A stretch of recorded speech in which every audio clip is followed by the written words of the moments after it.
Hello friends, I am back with another video.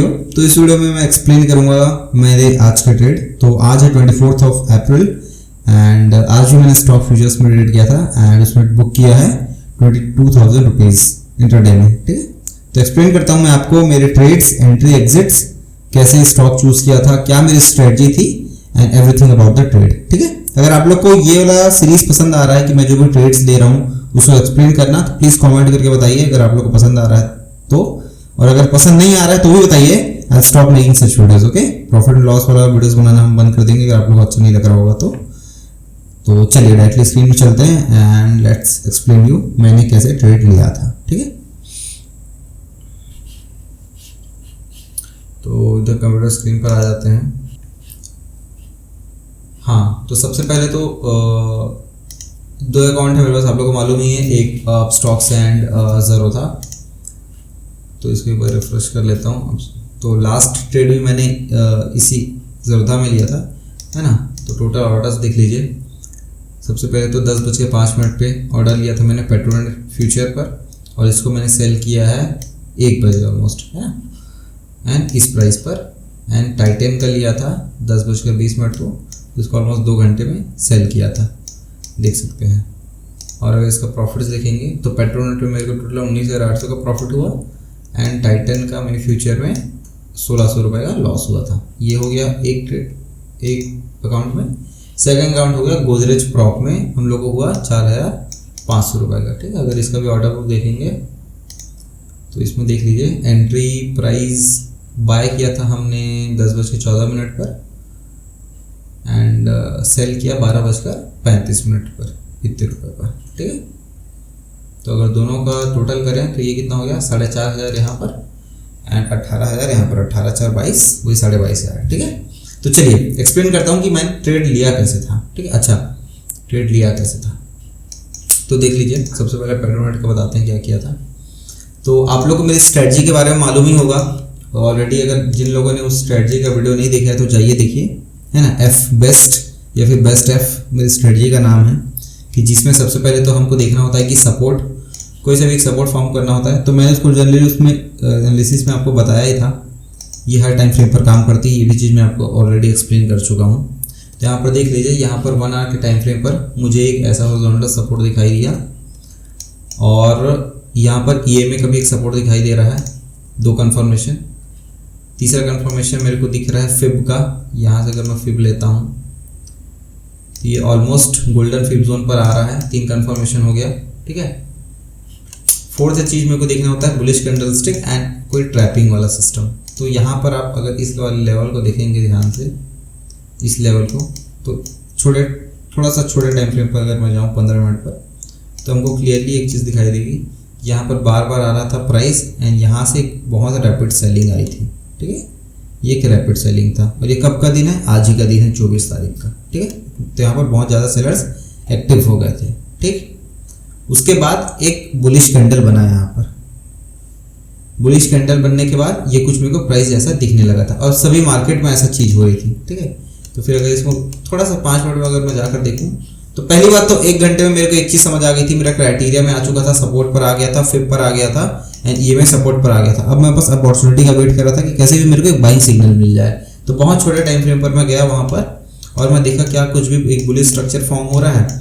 तो मेरे को दिखाई दिया यहाँ पर कि एक छोटा सा यहाँ पर W पैटर्न बनता हुआ दिखाई दे रहा है। ठीक है, तो 10:05 पर मेरा एंट्री टाइम था। अगर आप लोग ये ऑर्डर बुक में देखेंगे तो कब है, 10:05 पर, और देख लीजिए 10:05 ये वाली कैंडल है ना। तो ये W का जैसी कंफर्मेशन हुआ तो मैंने यहाँ पर एक ट्रेड का एंट्री किया था इस लेवल पर। तो ऐसा बहुत छोटा रखा था, इसके आसपास ही, एंड मेरा फर्स्ट प्रॉफिट टारगेट था सिर्फ इस लेवल का। ठीक है, यहाँ तक ही मैं वेट कर रहा था। अब इसको वापस 1 आवर में, क्योंकि मेरे को ये इसके बारे में पता चला था, तो 1 आवर में अगर मैं इसको देखता हूँ 1 आवर में, तो ये इधर से कुछ एक ऐसा पैटर्न भी दिखाई दे रहा था। ठीक है,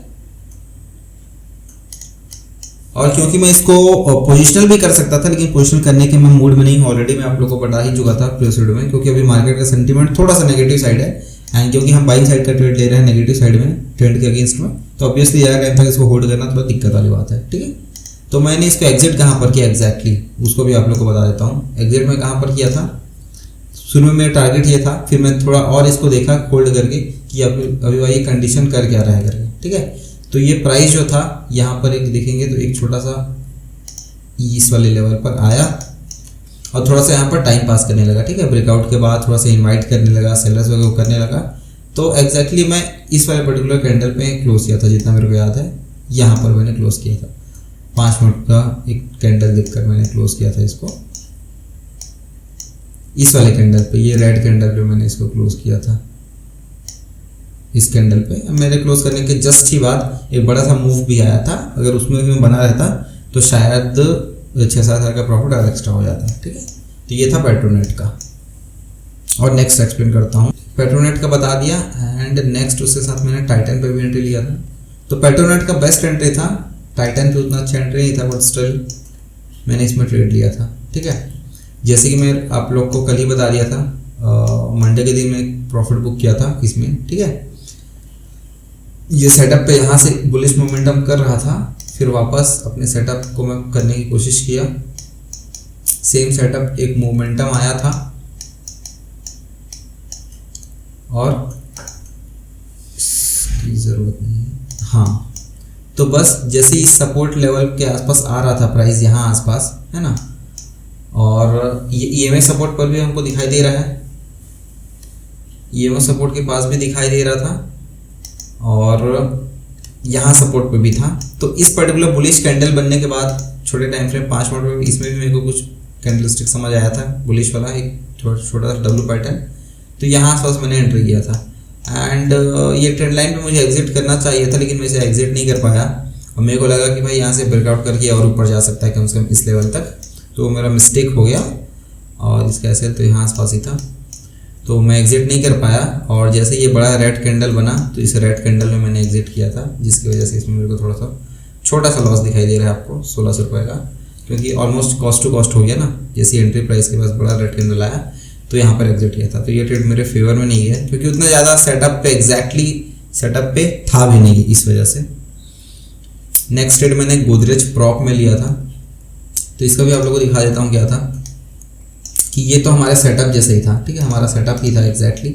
हमारा सेटअप क्या था कि हमको एक सपोर्ट ढूंढना है, तो ये सपोर्ट एक दिखाई दे रहा था, ठीक है। सपोर्ट है, ईएमए भी है, 100 डे का ईएमए दिख रहा है, 100 कैंडल्स का ईएमए।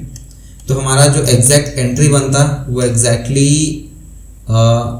आज वेंसडे को नहीं बन रहा था, ये कल ही बन गया था, है ना। ट्यूसडे को ये बुलिश कैंडलस्टिक फॉर्म हुई थी। तो छोटे टाइम फ्रेम पे अगर हम जाते तो हमको या तो मंडे का लास्ट कैंडल पे एंट्री कर लेना चाहिए था, या तो ट्यूसडे को एंट्री कर लेना चाहिए था, लेकिन वो 2 दिन हम नहीं कर पाए कुछ रीज़न से।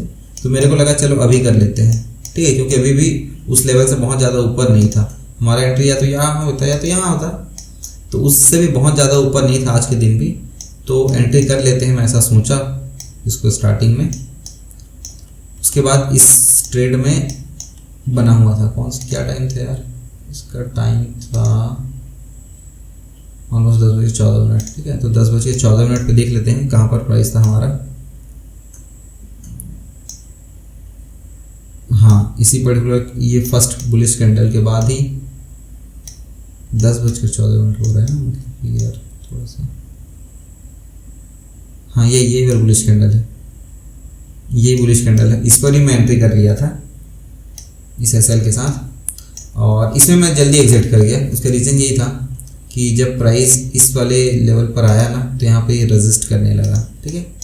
रेजिस्ट किया एक बार, तो दोबारा जब आया तो रेजिस्ट किया, और ये एक रेड कैंडल बनाने के बाद इसको ऊपर जाना चाहिए था, लेकिन ये ऊपर नहीं जा पा रहा था, जिसकी वजह से मैंने इसको यहाँ आसपास कहीं एग्जिट किया। तो बहुत छोटा सा प्रॉफिट हुआ, जिसकी वजह से 5000 के आसपास का प्रॉफिट हुआ। तो 3 ट्रेड लिए, 3 में से एक ही ट्रेड चल पाया, 2 ट्रेड नहीं चले। एंड पेट्रोनेट के ट्रेड में हमको प्रॉफिट हुआ, बाकी दोनों ऑलमोस्ट कॉस्ट टू कॉस्ट ही बोलूँगा मैं इन लोग को, ठीक है।